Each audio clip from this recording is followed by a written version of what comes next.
A veces contar una historia de 100 años en un puñado de minutos puede parecer imposible o te resulte un bajón, y más si con el paso del tiempo parece naturalizada y forma parte de vos. De vos que estás preocupado por el ingreso a la facu, o en presentar esa tesis, o zafar de algún final, mientras contás las monedas para comprar el apunte, o pintar esa bandera para pedir ni una menos, o gritar por nunca más. Hace 100 años, los que hacían de la universidad su verdad despertaron con la bronca del que sueña y se pararon de mano frente al prejuicio del poder, el autoritarismo de la élite y del clero, la ignorancia de los poderosos y la sordera del necio. Un puñado de estudiantes, que en las fotos de ese tiempo se parecen más a un prócer que a un pibe como vos o como yo, bigotudos, de tragedia y con sombrero, y en el grave de la voz un lenguaje cultural que, aunque suene muy distante, te conmueve hasta los huesos y te hace correr la sangre. Sin Facebook, sin Twitter ni WhatsApp, tomaron la universidad y contagiaron a todos, vecinos, locos y obreros. No se dejaron vencer. Cuanto más le mentían, más aguante le ponían. Y aunque no las pudieron pintar, en las paredes del claustro quedaron grabadas a fuego las líneas del manifiesto, el llamado liminar, que floreció como un sueño y convirtiéndose en un río atravesó la Argentina, también América toda, la gringa y la latina. Si hasta 50 años después, del otro lado del mar la tomaron por bandera los muchachos más rebeldes de un mayo primaveral de la Francia conservadora que pronto iba a cambiar. El principal, el barrio latino, a lo largo del... Mientras aquí se lograban 5 cambios para siempre con los que hoy convivimos y no vamos a renunciar. Te los voy a recordar, por si te andás olvidando. Cogobierno, autonomía, concurso de antecedentes, cátedras paralelas de absoluta libertad y extensión universitaria para que el conocimiento llegue a toda la sociedad. 100 años pasaron ya, y en ese tiempo 1000 cosas, pero siempre hay una lucha que algunos deciden dar, para con sueños cambiar y que la vida sea justa, o por lo menos un poco, un poquito más. Y otra vez en los 60, los estudiantes de acá, como los de la Reforma, Metagoma y Barricada, dijeron basta de prepo al atropello militar, dejando como legado el glorioso Cordobazo, como el primer cachetazo a la infame dictadura. Y en el mundo llegó el hombre a la luna, para que el 20 de julio te juntes con tus amigos y los puedas abrazar.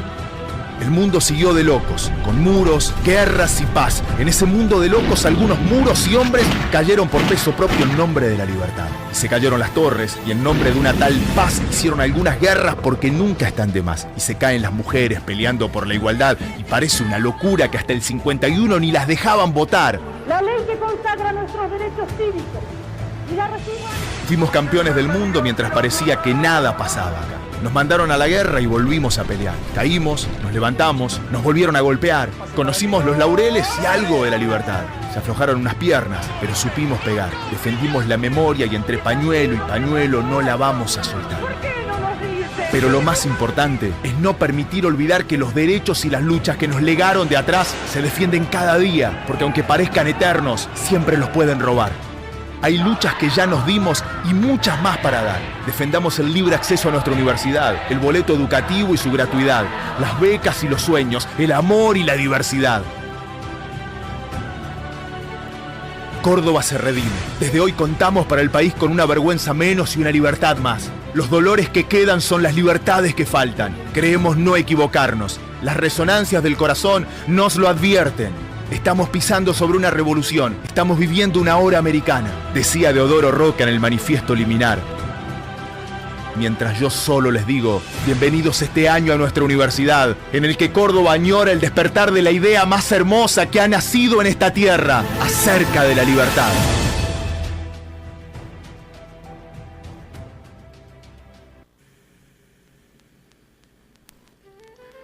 Muy buenas tardes, programa número 80 de Realidad Líquida. Dijimos la semana pasada 100 años de la reforma universitaria. Dijimos que esto era un aspecto central, que nos cuenta de dónde venimos, cómo fue el camino, y que de alguna manera nos plantea un futuro que tenemos que construir juntos. ¿Cómo estás, Jackie? Muy bien, buenas noches. Construir juntos. Una frase, ¿junto con quién? ¿Y construir qué? El futuro, hay que construirlo. Ese es el desafío. El tema es cómo. El tema es con qué objetivos, con qué horizonte. Se me ocurre, estamos hablando de derechos, se me ocurre que hoy estamos construyendo futuro, parafraseándote, con una ley que ojalá se apruebe, y esto es una posición personal, que le va a dar derecho a las más vulnerables, a las mujeres pobres, a las que no tienen dinero y no tienen acceso a la salud y a la información. Y si hablamos de futuro, hablemos de derechos. Ojalá que esta ley hoy se apruebe. Ojalá se apruebe, y sin duda tiene que ver y forma parte, porque en la medida de que se pelea por el derecho a participar de los claustros universitarios, uno crece, uno se desarrolla, uno se anima a desafiar dogmas viejos y aprende a interpretar cómo es esa construcción de derechos. La universidad no solo forma en términos académicos, sino que también es generadora de una perspectiva de vida que hace a que uno construya y forme parte de ese colectivo que va haciendo el futuro. Y por eso es tan peligrosa para ciertos sectores de la sociedad. Por eso quieren cerrar las puertas, por eso quieren achicar la cantidad de personas que participan de esto, que es un derecho también. Sí, señor. Bueno, tenemos muchos temas hoy. Esta realidad líquida tiene muchas aristas. Podemos hablar de FMI, podemos hablar de economía, del dólar, de la oposición, cómo nos estamos reorganizando aparentemente, del colectivo Ni Una Menos, del aborto legal, que ya lo pusiste sobre la mesa, que creo es el gran tema del día, del ajuste que viene, de cómo viene, de qué números estamos hablando, del gobierno, del poder y de la experiencia de España, que llevó a un cambio en la cúpula del gobierno. De todo esto vamos a hablar. Y bueno, si te interesan estos temas, si te querés comunicar con nosotros, lo podés hacer al teléfono 4299-1660, a nuestro WhatsApp 1166 58 16 39, a nuestro Facebook Realidad Líquida o a nuestro Twitter @líquida realidad. Realidad Líquida es el programa de Resistiendo con Aguante Almirante Brown. ¿Por dónde empezamos? Si usted quiere hacer algún comentario, tenemos una editorial que engancha la introducción que hicimos con este documental, que viene de la provincia de Córdoba, de donde surgió la reforma universitaria que hoy cumple 100 años, donde nació el Cordobazo, donde nacieron muchos movimientos populares que llevaron a resultados históricos. Entonces vamos con la editorial, porque lo mío está más descolgado del tema. Vamos con la editorial que nos va a tirar un gancho entre esta historia de 100 años y nuestra realidad de hoy.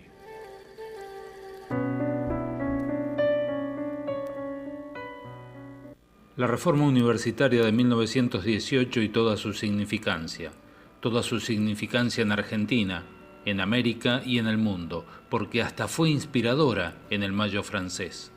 Una conquista social que proyecta y hace posibles muchas otras conquistas, que amplía derechos, que permite crecer individual y colectivamente, que brinda oportunidades, igualando y planteando una movilidad social posible, movilidad social que se retroalimenta en derechos y desarrollo, un círculo virtuoso donde se abren puertas para que cada día podamos participar más y mejores, un círculo virtuoso con sentido humano, donde desarrollo y felicidad pueden ser un horizonte posible, más allá del origen social de cada uno, donde los derechos no son propiedad de clase, los derechos son oportunidad, tu oportunidad y la de todos.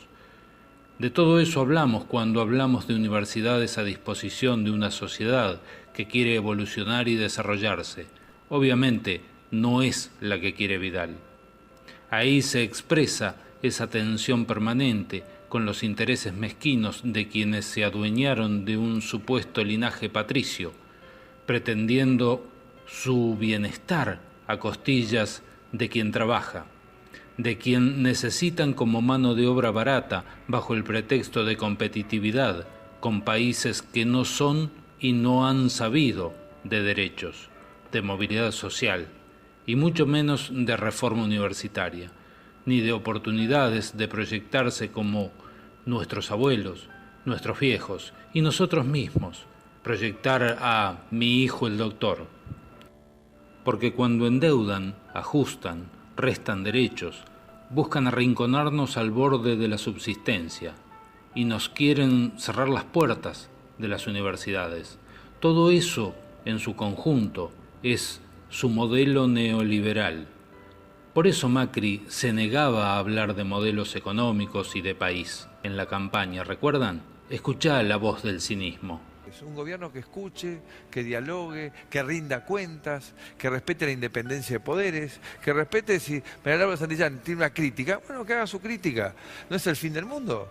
Puede estar razón o no, uno la va a escuchar, pero no va a agredirte, no va a descalificarte. Ese es el cambio central. Después están los modelos económicos, todos temas que no son el eje, el corazón de lo que necesitamos. Lo que necesitamos es entender que un país es como una gran familia, donde todos se quieren, por más que sean distintos, se ayudan, Y la voz se va perdiendo, como con vergüenza. Claro, no te podían decir que su modelo neoliberal significa que las mayorías quedan al servicio de unos pocos, y que esos pocos son el poder económico, el círculo rojo que ellos mismos representan, Macri, Vidal, Larreta, Peña y todo el grupete offshore. Entonces hablaban de campaña del miedo. Los agitadores oficialistas quieren hacerle creer a los desprevenidos que sobrevendrá una serie de catástrofes que, de producirse todas juntas, podrían hacer desaparecer a la Argentina. Desde la supuesta liberación inmediata de los condenados por delitos de lesa humanidad hasta una mega devaluación que llevaría el precio del dólar a más de 20 pesos. Se lo voy a preguntar a Frigerio, a Macri, a María Eugenia Vidal. Desde la promulgación de una ley contraria al matrimonio igualitario, ¡qué locura!, hasta la eliminación de todos los subsidios de las tarifas de luz, gas, agua y transporte. Desde la quita, dicen los fantasmas mentirosos, de todos los planes sociales hasta el despido masivo de decenas de trabajadores del Estado. Desde la instalación permanente en la Casa Rosada de las máximas autoridades del Fondo Monetario. Lo dijo Pablo Echarri. Con respeto, Pablo, yo te tengo respeto y cariño personal. ¿Qué conocimiento tenés para hablar de eso? El Fondo Monetario que se van a venir a instalar acá. Hasta la privatización de la educación en todos sus niveles. Desde la prohibición del ingreso de todos los humildes a los hospitales públicos, como otro fantasma mentiroso, hasta el ajuste salarial más brutal de toda la historia de la Argentina. Desde la apertura irrestricta de la importación de productos chinos, lo escuché a Scioli el otro día con Fantino, hasta el congelamiento de los salarios de los jubilados.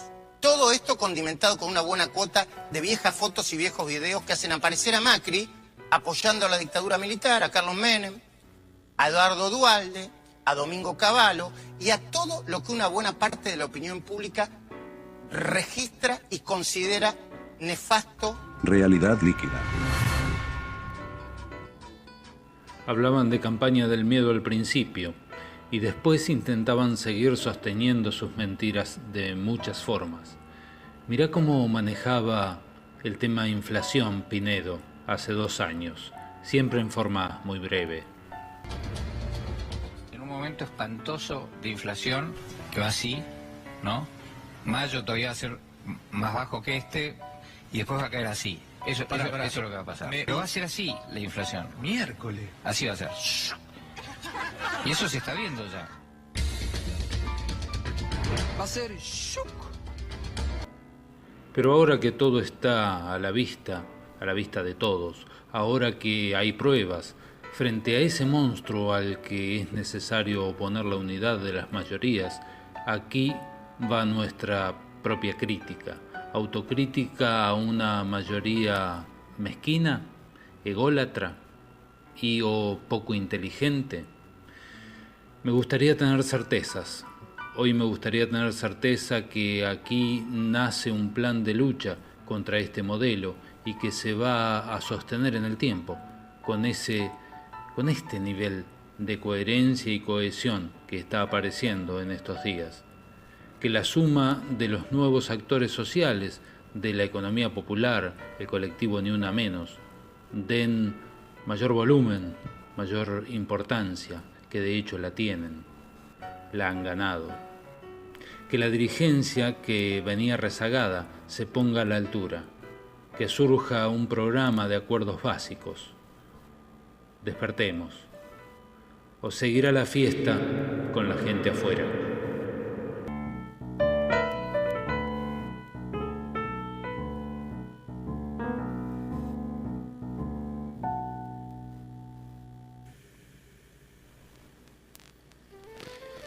Y así se va construyendo, ¿no?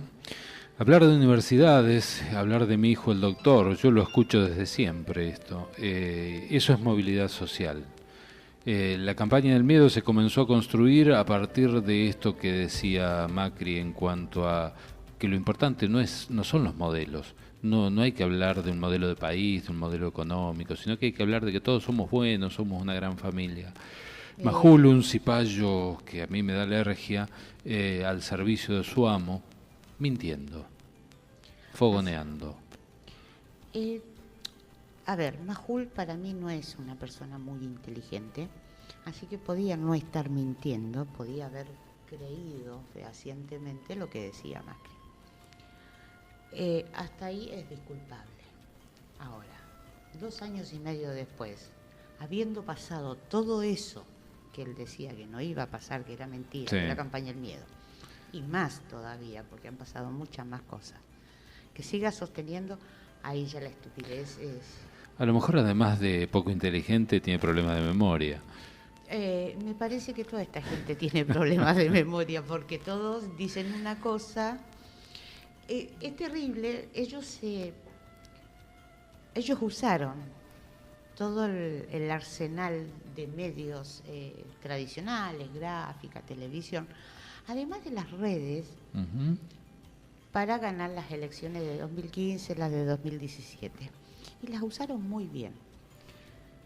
Pero las redes tienen algo que ellos parecen no tener en cuenta. Queda registro. Sí, todos estos audios yo los levanté de la red. Queda Simple. registro de lo que dijiste, de lo que tuiteaste, de lo que publicaste en Facebook, lo que dijo la tele, lo que Ujú. salió en el diario. Ujú. Entonces, mínimo, deberían ser un poco más cuidadosos. Aunque no creo que les interese, porque nos toman de boludos y porque creen que somos boludos. Sí, Entonces no les interesa rectificar o qué sé yo. Yo tengo 2 noticias que tienen que ver con eso, o sea, ellos hablaban de campaña del miedo, Sí. que nosotros, de este lado de la grieta, estábamos haciendo una campaña del miedo.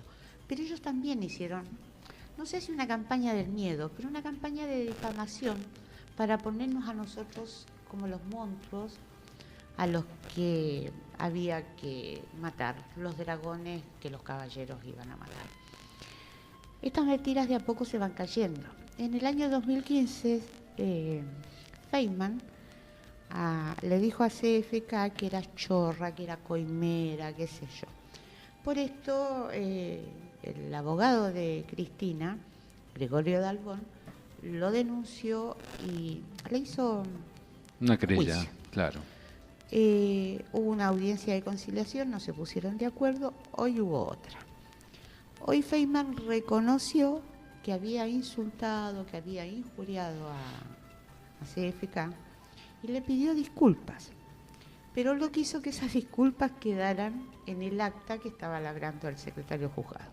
Entonces el juez le aclaró que si él no dejar Claro. asentado eso, era como que si no lo hubiese hecho. Y prefirió ir a juicio, bueno, un resto de dignidad tiene, hay que reconocerle. Prefirió sí. ir a juicio y pagar lo que tenga que pagar en un juicio civil antes que reconocer que se equivocó y que hizo mal. Esa es una de las noticias de esa campaña de difamación terrible que hubo y que hay. La otra, también hará 3 años, Daniel Santoro, periodista de Clarín, Sí. dijo que Nilda Garré y Máximo Kirchner, entre otras personas, pero los 2 importantes eran ellos, tenían cuentas secretas en Estados Unidos, en un banco, en Delaware, y qué sé yo. Todo el mundo salió a desmentirlo, se pidió un informe al Departamento de Justicia de Estados Unidos y resultó que era mentira. Hablaban de 70 millones de dólares que eran para financiar la campaña del miedo. Claro. Y hoy Daniel Santoro tuvo que salir, este tiene un poquito menos de dignidad que Sí. Feynman, y escribió un artículo en Clarín diciendo que él no se equivocó, no mintió, que el Departamento de Justicia había negado que eso fuera así, Verdad. que hubiera cuentas en Estados Unidos. Mira vos, Feynman, Santoro, todos amigos de Fantino, ¿no? Porque forman parte de esa mesa Majo, no te ilustre. olvides No, pero de la mesa de animales sueltos, digo, en esa Son mesa, unos claro. animales, con perdón, los animales. Y habría que dejarlos sueltos. Bueno, ahí estuvo de visita Pinedo cuando la inflación le hacía ¡shuc! Y bajaba. Y bueno, y Fantino le decía, la miércoles, todas estas formas de comunicación que son entre cómicas y burdas, diría yo, formaron parte de ir creando un relato a través del cual se bastardea, se generan enemigos, se generan odios y se miente descaradamente. Vos fíjate que todo esto que vos citabas del poder de las redes, del registro que vamos dejando, a mí me enorgullece, porque yo dije todo lo que pensaba antes de la elección del 2015 y quedó registrado. Y muchos amigos míos que piensan de otra manera, hoy no saben que yo estoy parado en el mismo lugar y que la realidad me está dando la razón. Entonces, bueno, bienvenidas sean las redes, bienvenidos sean los registros, en la medida que uno dice la verdad. Y vos fíjate que uno en las redes puede encontrar información de todo el espectro político oficialista, diciendo una cosa hace 2 años, 3 años atrás y otra hoy, absolutamente contraria a lo que habían dicho. Esta gente tiene un muy buen equipo de investigación de medios y qué sé yo. Nunca encuentran a nadie de este lado de la grieta diciendo algo en 2015, por ejemplo, y algo completamente diferente hoy. Claro. O sea que la coherencia además está de nuestro lado. No solo la tuya y la de los que nos conocemos, sino que en general la coherencia está de este lado. Pensamos de una manera y lo sostenemos en el tiempo. Sí, además la historia lo ha demostrado y uno lo ha estudiado y por eso se sentía seguro cuando lo estaba diciendo hace 3 o 4 años atrás, ¿no? Pero bueno, hoy creo que lo más interesante es cómo se está reagrupando a la luz de todas estas pruebas, justamente la oposición y ese cuerpo que comienza a tomar y parece ser un camino que puede llegar a amortiguar en alguna medida, al menos eso pido yo, amortiguar este programa económico que en realidad nos está hipotecando el presente y el futuro. Y no solo nuestro futuro, sino que el de... Un futuro de largo plazo, ahí hay Generaciones. endeudamientos hasta 100 años, o sea, no O sea, estamos mis hablando hijos, de... mis nietos. Exactamente. Mis nietos. Y bueno, vamos a pasar al otro punto, vamos a escuchar la pista 3, donde Alejandro Berkovich de Brotes Verdes nos cuenta un poco la experiencia griega con el tema del FMI y los ajustes que lleva ese país. Grecia es el último país donde se aplicaron a rajatabla las recetas del Fondo Monetario Internacional. El mismo Fondo Monetario Internacional al que ahora el gobierno está volviendo, súbitamente, después de 13 años, casi sin contacto con el organismo. Grecia es también el lugar donde se aplicaron a rajatabla y por más tiempo seguido las políticas de ajuste, de austeridad, de consolidación fiscal, como ustedes las quieran llamar. Lo que ustedes hoy van a ver es un informe que no habla de Grecia, habla de lo que puede pasar en la Argentina. En Grecia, después de 3 paquetes de ajuste, de 3 paquetes de asistencia, la economía sufrió la peor recesión que haya sufrido un país en la historia sin tener una guerra en el medio. En tiempos de paz no hubo peor recesión que la que tuvo Grecia. Lo que van a ver hoy es el resultado de muchas horas de trabajo y no busca ser una crónica de la crisis griega. Es un recordatorio de lo que vivimos los argentinos hace 20 años para los que no lo vivieron y no saben lo que es el Fondo Monetario. Y es también una advertencia para todos los que sí lo vivieron de que hubo casos incluso peores que el argentino de 2001 y 2002. Lo que van a ver hoy es cómo está Grecia, pero también lo que van a ver es cómo deja el Fondo Monetario a los países que abrazan sus políticas. Los paquetes de ajuste siempre son una repetición cada 3-4 meses de cosas más que tiene que hacer el gobierno, más privatizaciones, más capital perdido, capital humano perdido, menos producción, más desempleo, más desocupación, más pobreza. El FMI sigue siendo no el socio más poderoso a nivel económico, pero sí el más poderoso en nivel de tratar de imponer el seguimiento de este proyecto. El que dicta las recetas. El que dicta las recetas porque tiene la experiencia histórica, más de 60 años. Una destrucción de la economía griega que se convirtió en una neocolonia europea en el sur de Europa, un experimento en su totalidad casi nuevo para Europa. Nunca había ocurrido esto con un país del llamado primer mundo, y dentro de Europa. Realidad líquida. Sí, bueno, acá seguimos con nuestro debate en los lapsos del audio también. Decía Alejandro Berkovich, el mayor ajuste, la mayor recesión sin una guerra por medio, ¿no? Lo que ocurrió en Grecia. Y eso nos da a pensar y a preguntarnos de cuánto se habla, de cuánto va a ser el ajuste acá. En algún momento escuché hablar de 200.000 millones de pesos. Ahora vos me decías que puede ser más todavía. Sí, porque según lo que leí o escuché ayer, se recorta el 81% de lo que estaba proyectado en obra pública. Cuando hablamos de obra pública, de grandes obras, no estamos hablando de chiquititas, son volúmenes de dinero muy grandes. Sí, sí.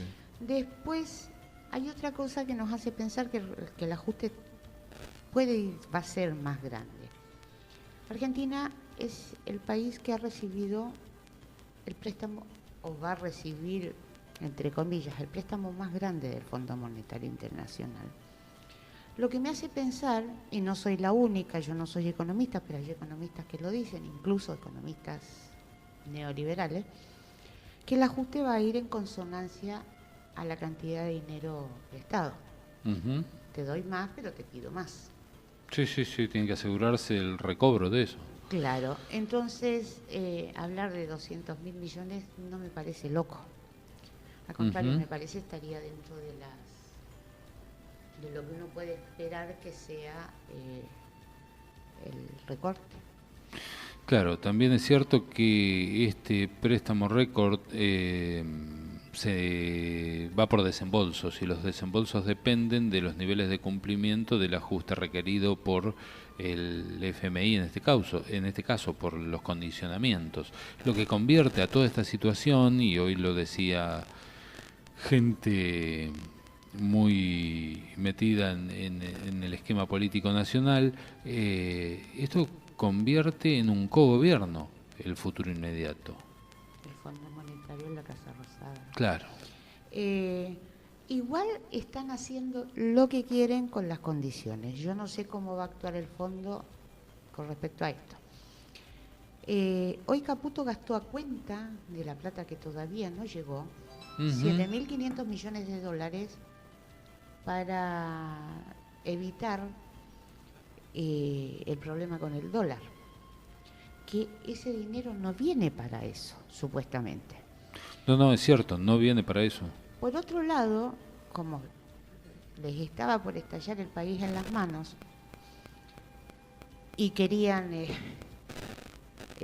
parar un poco la mano, arreglaron con la CGT, antes de esta ruptura momentánea, supongo, que van a habilitar un 5% más para las paritarias, o sea, irían del 15 al 20%, que las habían fijado en 15 y ahora irían al 20%.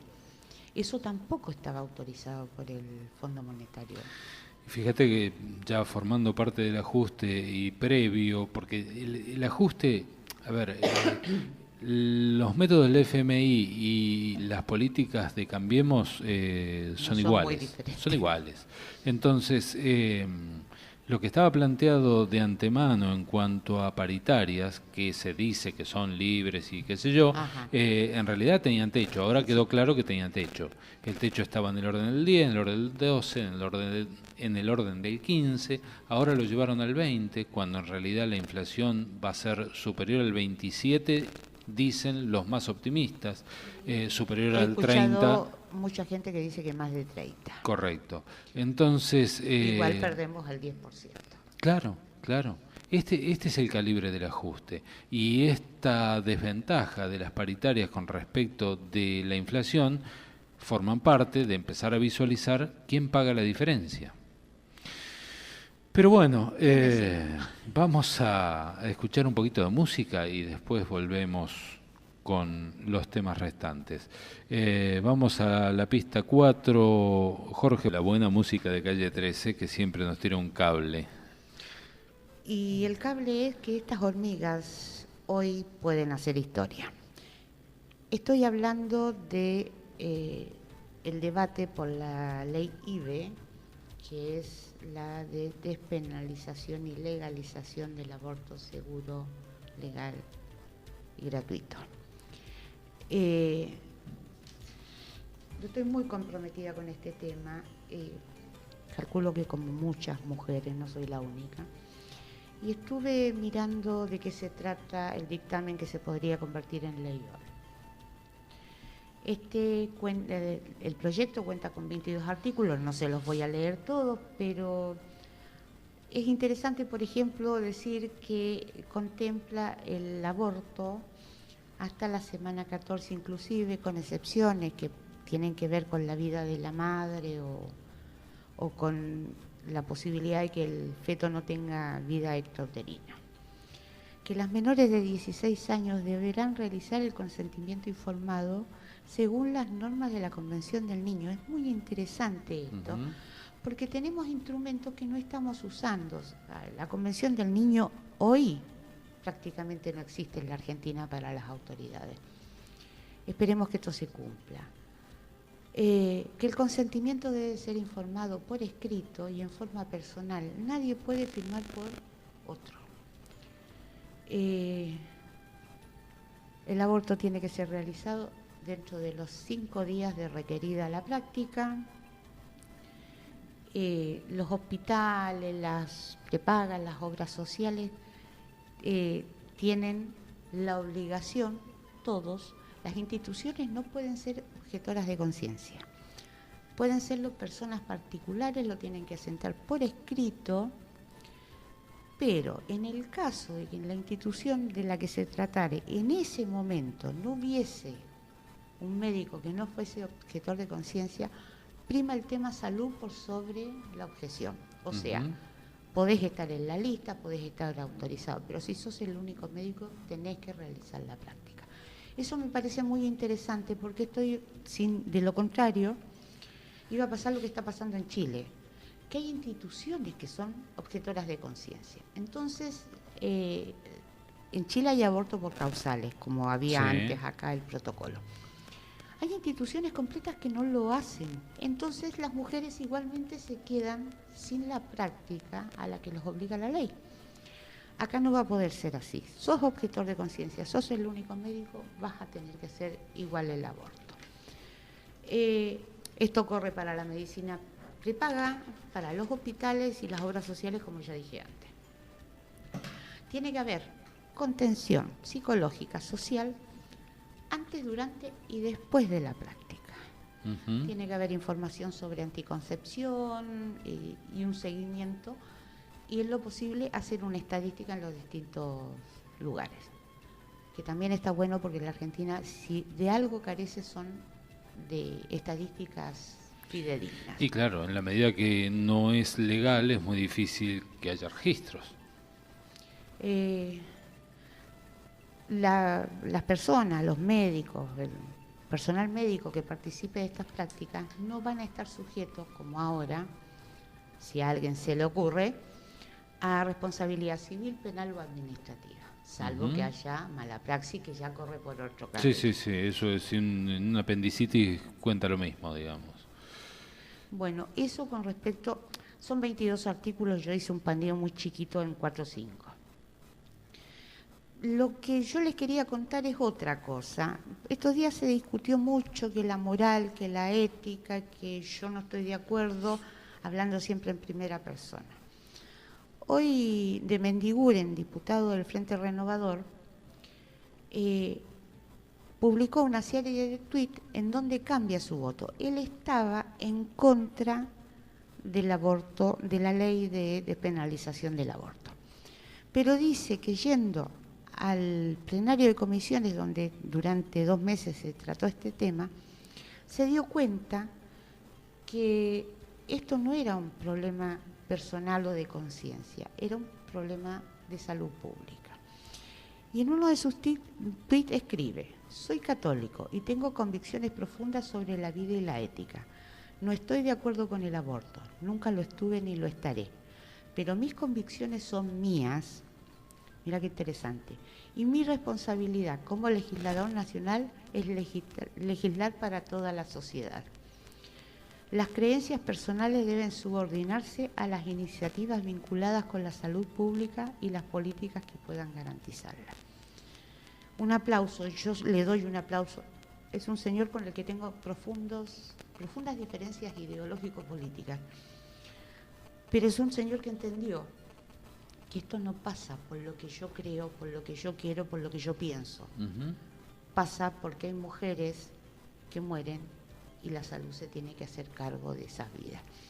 El Estado se tiene que hacer cargo de eso. Además, el legislador es un representante de sus votantes y tiene que legislar en tanto y en cuanto esa representación. Si cada uno se va a hacer dueño de esa representación para solo legislar desde sus percepciones personales, desde su razonamiento, desde su ideología y sus creencias, bueno, no estarían cumpliendo el rol para el que fueron elegidos. Por eso me parece súper interesante,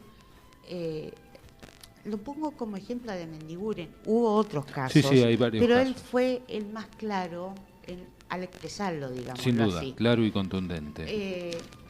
Y después quiero contarles, porque ayer la escuché y la verdad que me dio mucho gusto. Dora Barranco es doctora en sociología, es una feminista de la primera hora, es una mujer que ha peleado mucho porque haya una ley de despenalización de aborto en la Argentina.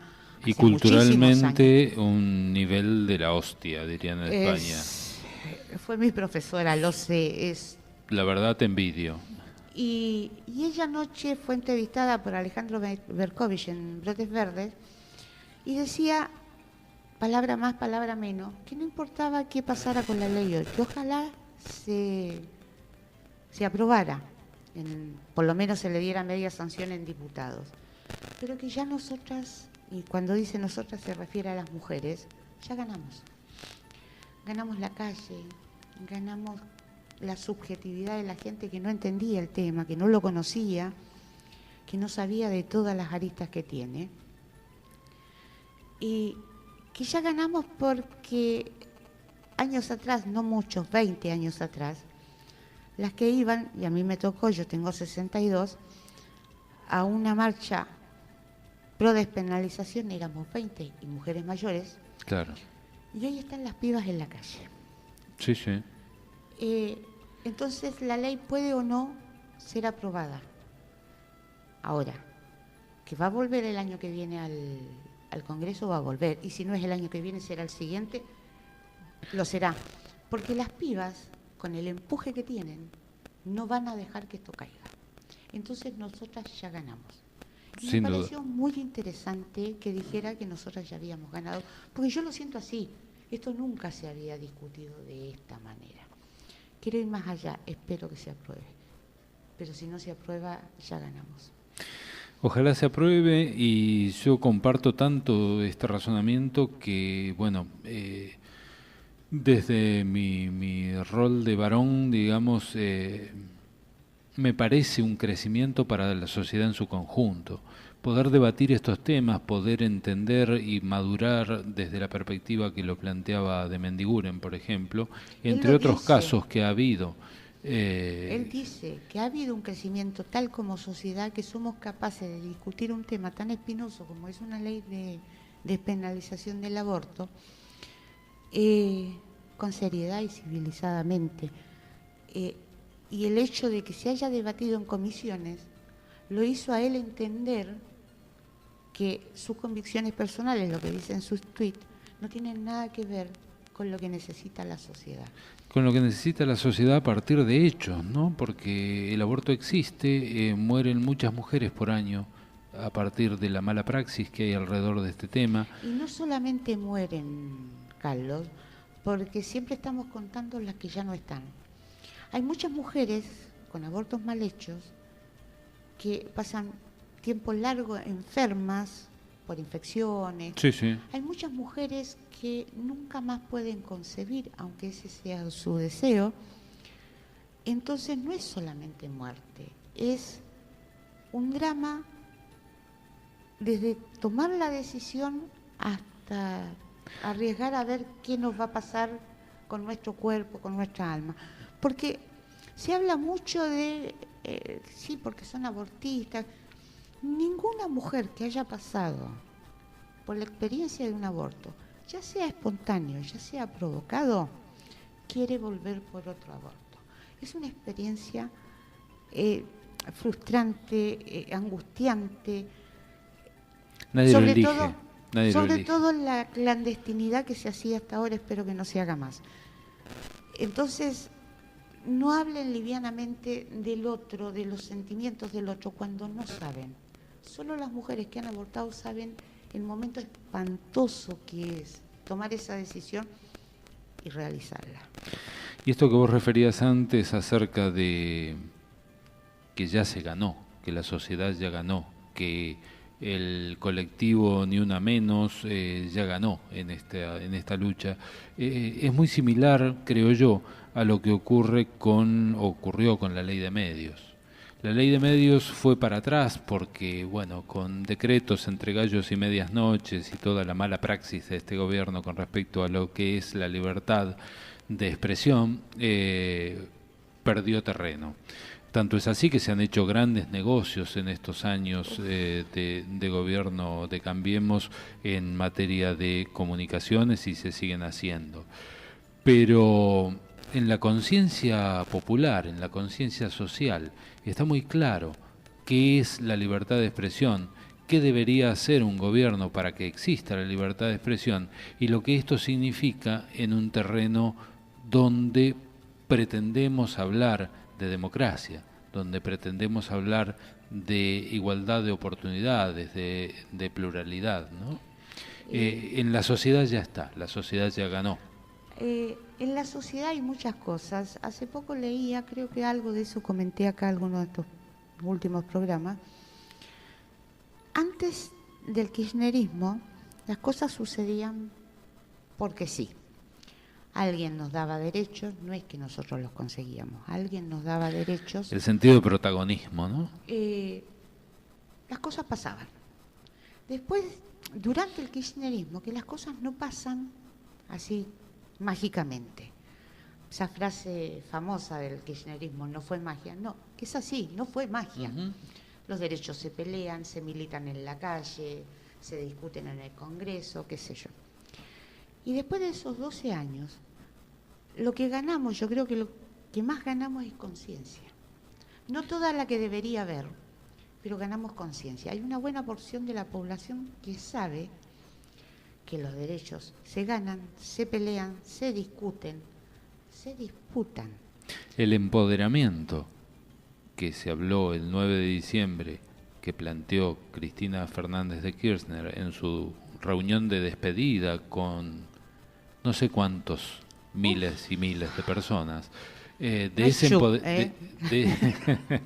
ese empoderamiento estamos hablando cuando hablamos de todo esto, ¿no? Materializado en distintos aspectos, en distintos temas, pero que hacen al acervo popular, y eso no se pierde. No se pierde, y por eso hay tanta gente en la calle, dispersos. Y también esto llevó a ganar ya algunas batallas dentro de estos años de gobierno neoliberal. Cuando se quiso poner en libertad con un 2x1 a los genocidas, fuimos 1 millón y pico de personas en Buenos Aires solamente, los que estábamos en la calle, y a partir de esa movilización, que no fue solo en Buenos Aires, sino en todo el país, se fue replicando, caminaron para atrás, tuvieron que recular. Y así ocurrió con otros elementos también. Bueno, lo que está pasando hoy con esta ley que se está tratando hoy en la Cámara de Diputados, el movimiento de mujeres en Argentina hace 4 años era de grupos, claro, casi de élite, podríamos decir. A partir del Ni Una Menos se viene una ola que no solamente pelea en contra de la violencia, sino que le va agregando ítems a esa pelea. Y tenemos que Argentina es pionera y ha marcado el terreno con el Ni Una Menos, con los paros internacionales de mujeres, y hoy, 3 años después, 4 años después, estamos discutiendo en el Congreso una ley de despenalización del aborto. Eso es conciencia. Sin lugar a ninguna duda. Eso es conciencia. Y tanto se ha sembrado y tanto estamos cosechando en este sentido que, como vos decías, el colectivo Ni Una Menos hace años atrás eran grupos chicos que se movilizaban y les costaba mucho hacer ruido, como se dice hoy, ¿no? Visibilizarse. Claro. Yo he participado en muchas de las movilizaciones del Ni Una Menos en los años, en estos últimos años. ¿Por qué? Porque creo que también el hombre se va integrando a esta idea de igualdad que es necesaria, y yo siempre voy a rematar con el mismo ejemplo, ¿no? Si alguien quiere un ejemplo contundente de lo que se puede hacer, de lo que pueden hacer las mujeres en primera instancia, y de lo que podemos hacer en conjunto, miren a Abuelas y Madres de Plaza de Mayo. Nos pusieron la vara muy alta. Es el desafío. Ese es el desafío. Ese es el desafío. A ver, Norita Cortiñas, levantando el pañuelo verde, con el pañuelito blanco en la cabeza, vos decís, yo no me puedo quedar atrás. Sí. No debo. Sí.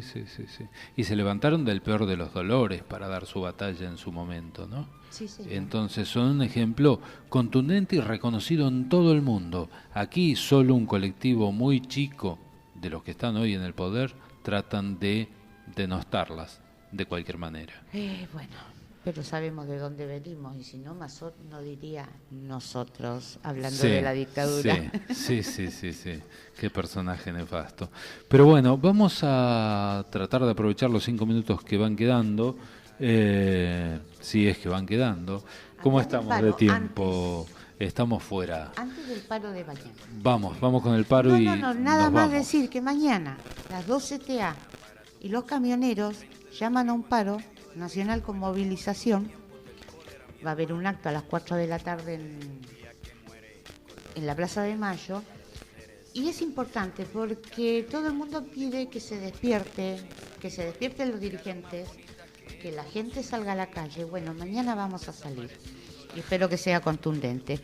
Y de eso hablamos cuando decimos que ojalá la oposición en su conjunto haya tomado conciencia de que tenemos que trabajar en bloque. Y ahora está la CGT llamando un paro para el 25, y estos mismos colectivos, la CTA, camioneros, la Corriente Federal, dijeron que adherían. Y no va a haber colectivos al 25, así que no se va a mover nadie. Nos vamos hasta el miércoles próximo con Calle 13 Latinoamérica. Hasta el miércoles.